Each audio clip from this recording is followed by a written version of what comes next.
Okay, so today we're diving into some pretty heavy stuff. Yeah.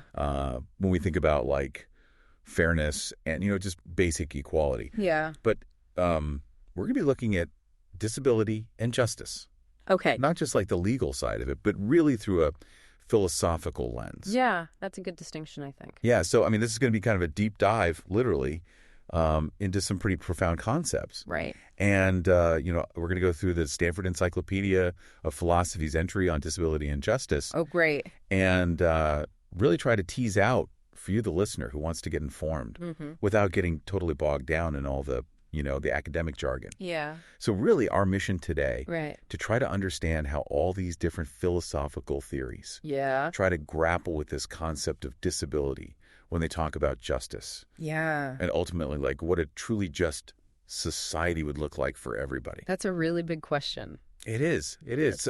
I mean, I think one of the things that yeah, go ahead. that really jumps out at you when you start digging into this is that disability really highlights this like tension that's at the heart of how we think about justice. We often think about distributive justice, like Right. who gets what, in terms of resources. Right. Money, healthcare, that kind of stuff. Yeah, exactly. Yeah. But then there's this whole other side of justice, which is relational justice. Right. Like, are we all treated with equal respect and dignity? Okay. And disability really brings that tension to the forefront because sometimes fixing a relational injustice, like say someone's unfairly denied a job because of a disability, Right. might require, putting some serious resources into accommodations. Yeah. And it's not just about, be nice to everyone. Exactly. The entry we were looking at gives some pretty stark numbers. Yeah. Even well after the ADA, way back in 2009, Okay.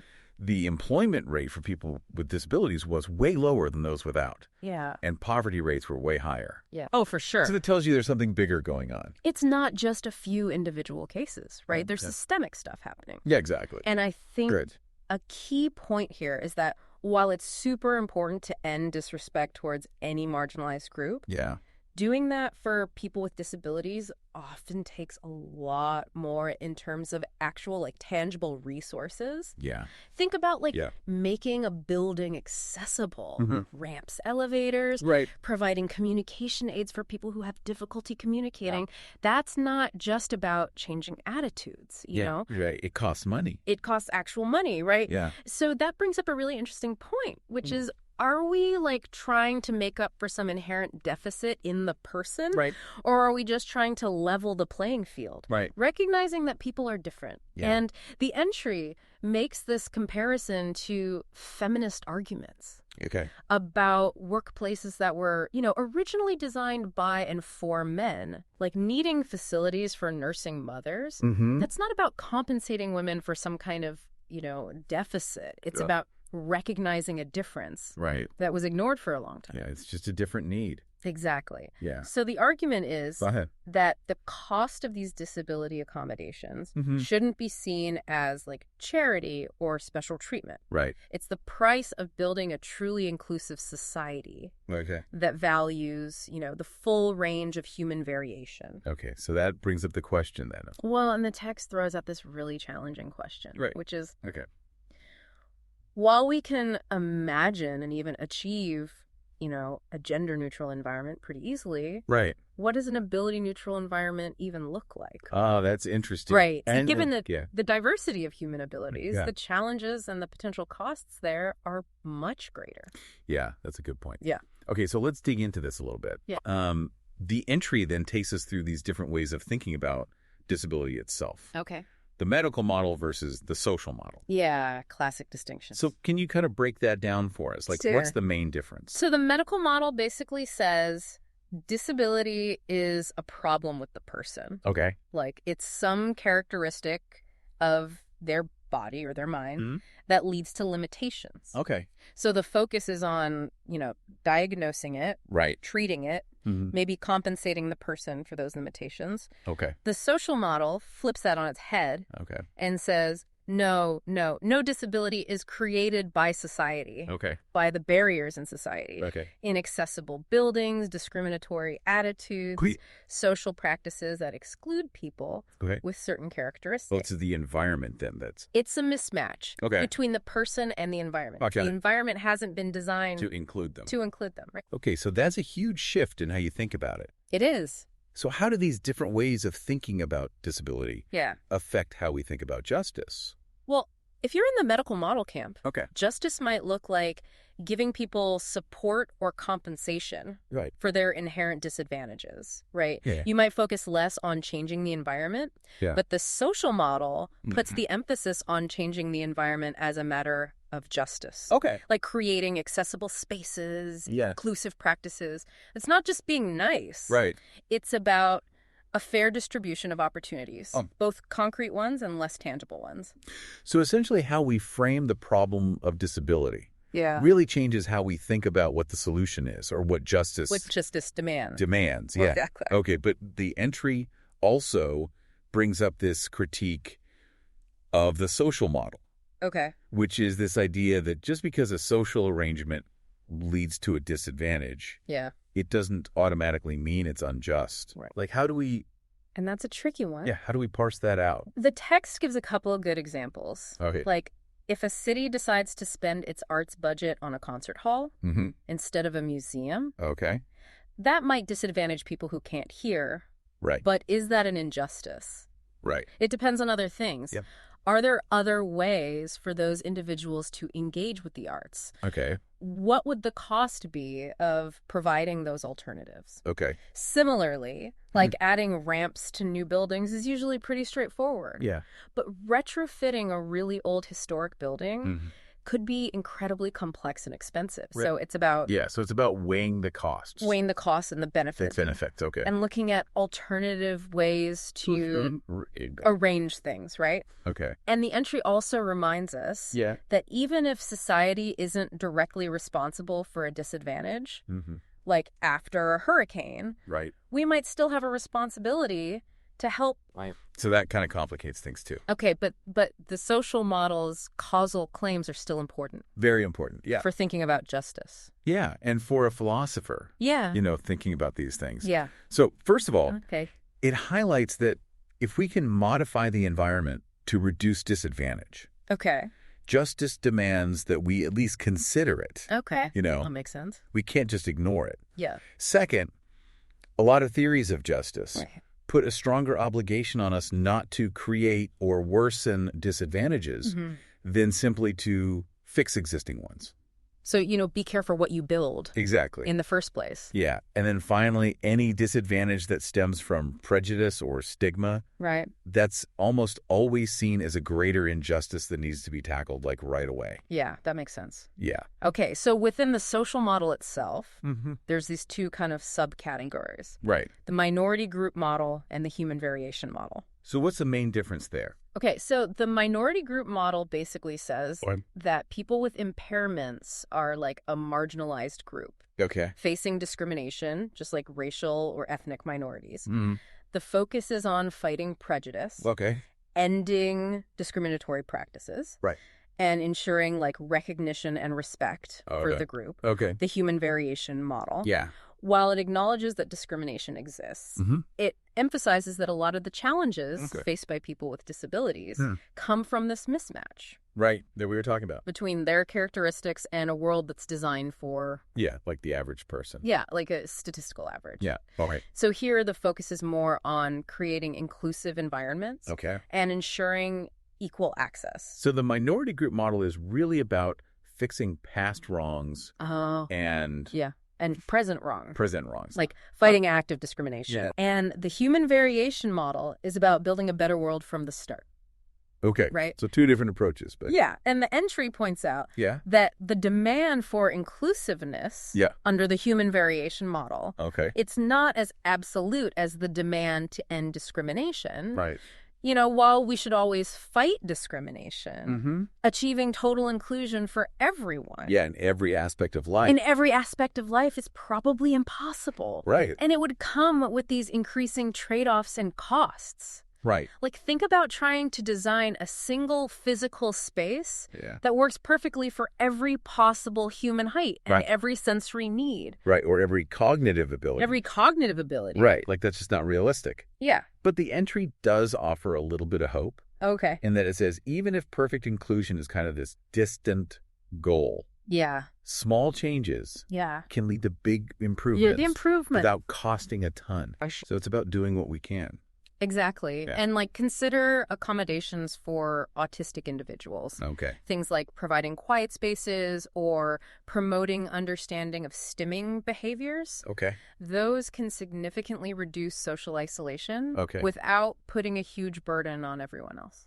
Okay. So that's encouraging. Right. And just because we can't achieve perfect understanding or inclusion doesn't mean we shouldn't work to eliminate those really significant injustices that are out there that are happening right now. Okay. So the entry then goes into this really, I think, important and often really tricky area of how well these social models apply to people with cognitive and complex disabilities. Yeah. And there seems to be this feeling that it's harder to imagine how society would restructure itself for these conditions. It's a really good point, and the entry acknowledges that these are unique challenges. Okay. So these conditions often come with, not only significant functional limitations, but also just really deeply rooted prejudice. Right. And some philosophers like Jonathan Wolff have even wondered what a truly equal and meaningful place in society for people with cognitive disabilities would even look like. Right, and it's hard to envision sometimes. It is. Yeah. And, there's this worry that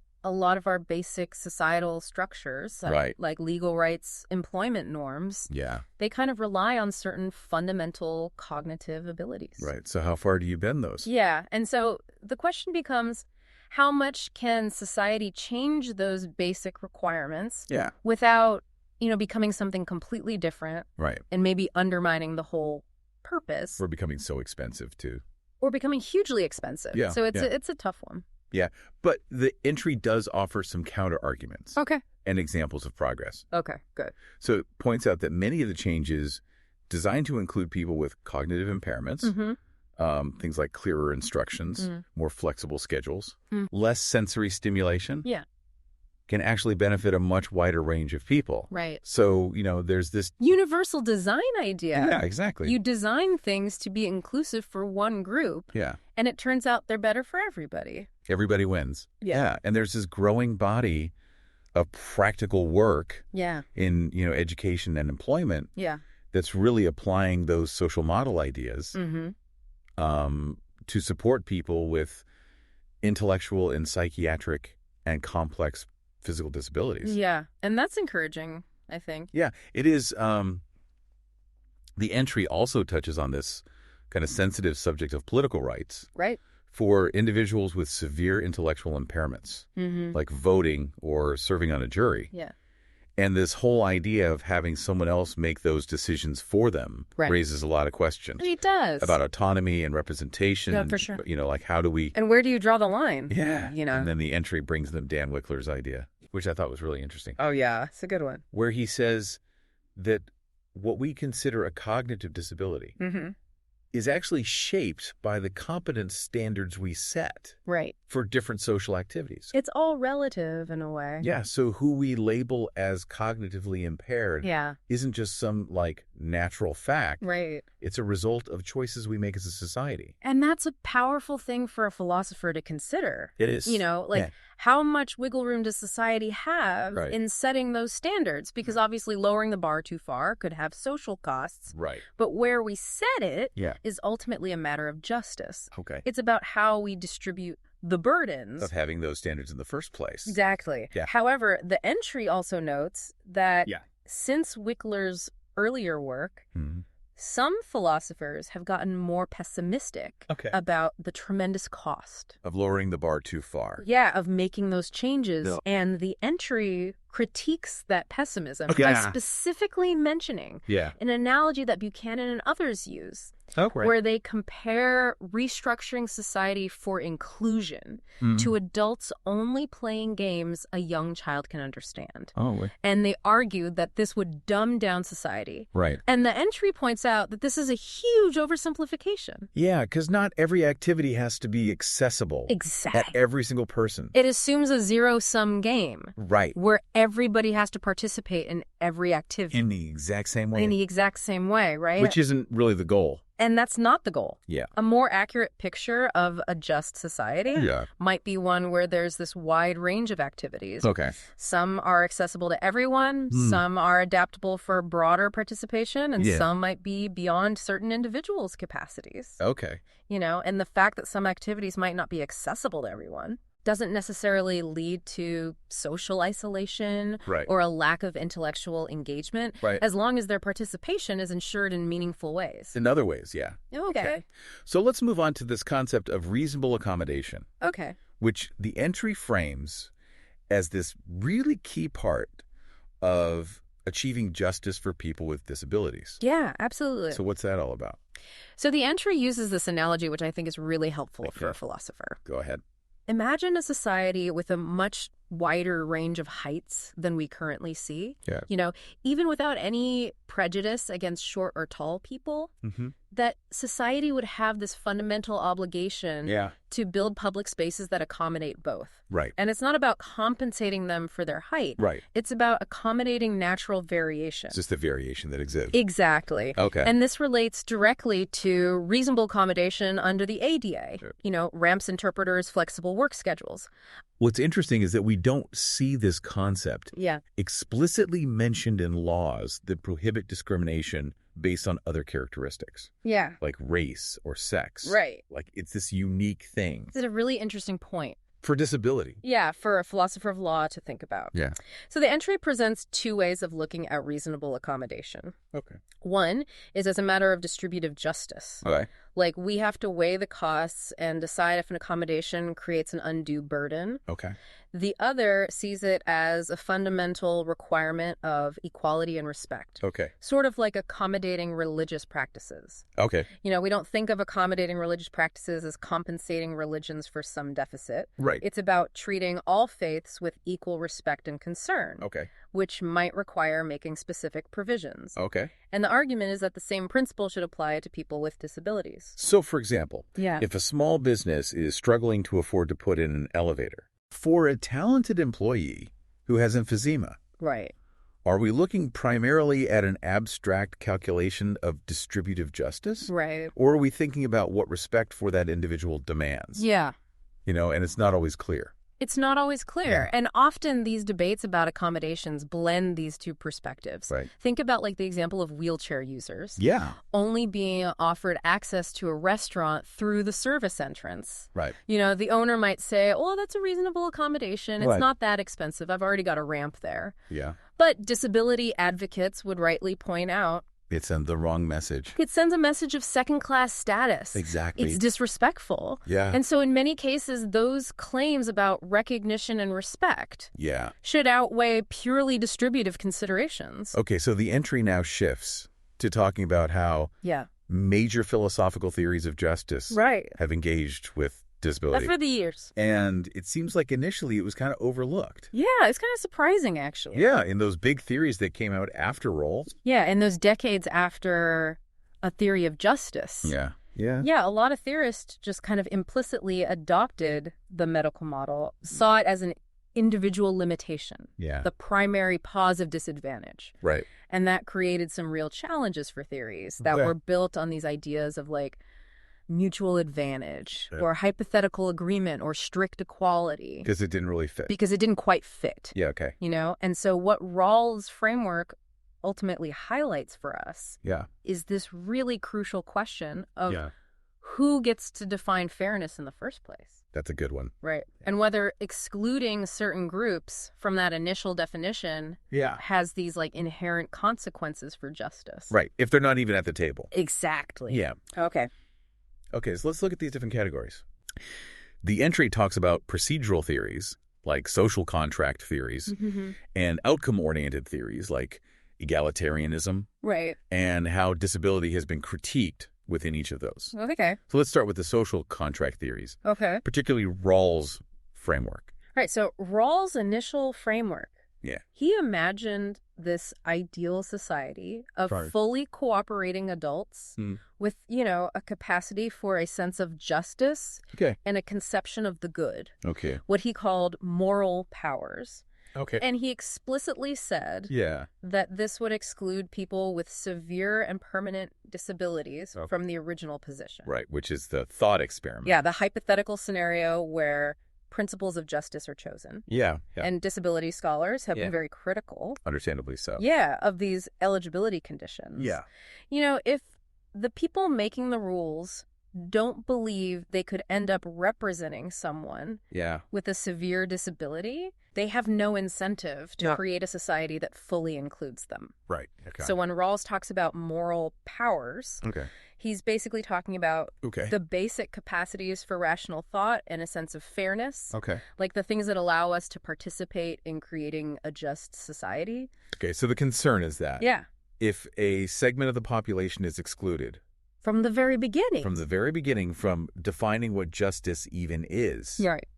Then their needs and interests are likely to be overlooked. Exactly. Yeah. And the entry mentions some proposed modifications to Rawls' framework to make it more inclusive. Yeah. Some philosophers who are sympathetic to Rawls have suggested, broadening what full cooperation means. Okay. Maybe dropping the strict idea of reciprocity. Like you have to give back. Yeah, like you have to give back in exactly equal measure. Yeah. Or even thinking about abilities as existing on a spectrum rather than these strict categories. So these are attempts to kind of bridge that gap. Yeah, to address this fundamental tension of how do we include those who are initially excluded while staying true to the basic ideas of the theory. Okay. And then Martha Nussbaum raises this counter argument. Yeah. Where she says, well, if you change Rawls's ideas this much, is it even really a social contract anymore? Right. So it's still a contract. Yeah.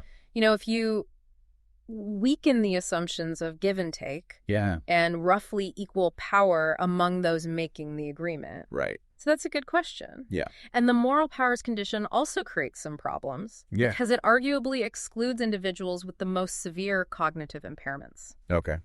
Some people argue that those capacities can be developed with enough support. Okay. Others say that representation in that initial agreement process is still possible, even if the individuals themselves can't be there. Right, so you have a representative sort of stand-in. Exactly.